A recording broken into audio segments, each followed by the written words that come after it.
Kami mengucapkan makasih banyak nih dari pemerintahan provinsi, Pak Gubernur Mualim, Wagub Bang Devat, dan hari ini hadir langsung Pak Asisten 2 dan Pak Kadis.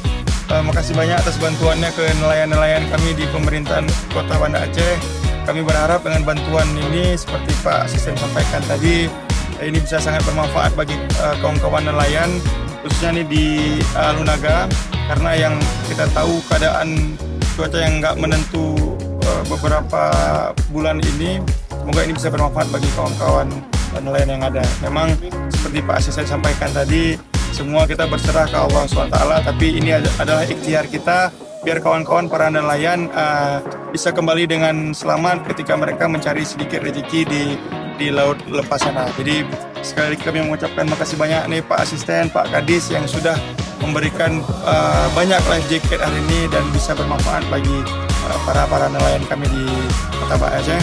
Jadi mohon dimanfaatkan dengan baik, dan kalau ada hal-hal yang mungkin bisa kami saling diskusi kembali, kami mohon arahannya dari Pak Asisten dan Pak Kadis provinsi. Kami akhiri.